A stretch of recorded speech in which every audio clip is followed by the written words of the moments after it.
The initial trial was the PROTECT AFib trial that randomized patients with atrial fibrillation, non-valvular atrial fibrillation, with a CHAD score of more than 2, and randomized them essentially to either traditional warfarin. This is why the indication that patients need to be able to take warfarin, or actually implant of the device. Now, it is very important to know that when the device is implanted, the patient will need to be on warfarin for 45 days. And then a TE is done. If there are no leaks around the device, then we switch the patient to Plavix and aspirin for a period of 6 months. And then a TE is done. And if things are okay, after 6 months, the patient goes on being only on aspirin.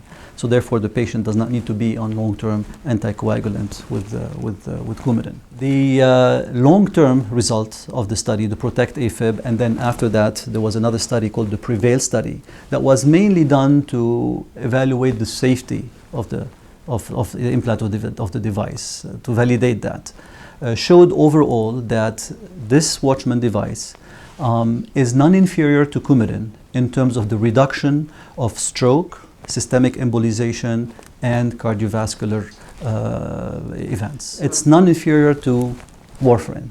The beauty of this device comes with the long-term follow-up. Because patients are not taking any more warfarin, then you are eliminating the potential risks of long-term bleeding with warfarin. And therefore, when they looked at the overall data at the end, they showed that actually this device is associated with a reduction in cardiovascular mortality and death, mainly driven by a reduction in intracerebral bleeding that was actually occurring in patients who were on Coumadin and warfarin therapy. This was actually an international multi-center study. We were part actually of the PREVAIL study. Over here we implanted close to 12 devices. It was a very rigorously controlled study in terms of who does the implant. With more education and with more experience, the risk of implanting this device actually was reduced by half, and it's down to barely 3%.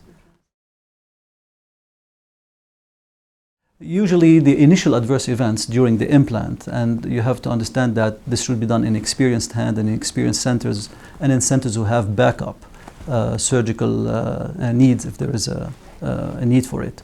A pericardial effusion because of small tear in the left atrial appendage when you put this device embolization, that happened actually rarely, not significantly so, and air embolization and stroke around the time within 7 days of the implant.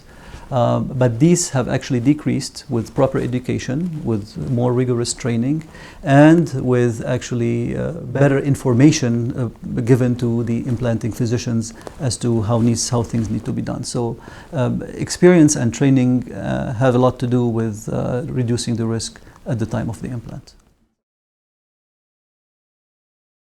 Now that the FDA has approved the device, obviously we are implanting it as a part of an approved process.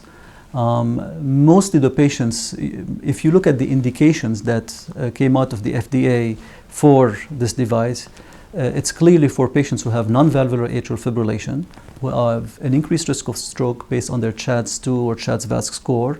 And here they left a little bit of flexibility, and they said that patients need to be able to take anticoagulation with Coumadin.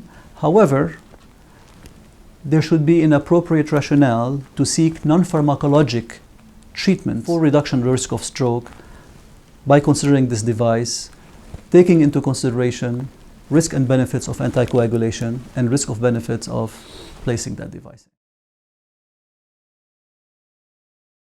That's a big market. Atrial fibrillation is a big market. There's no question about it.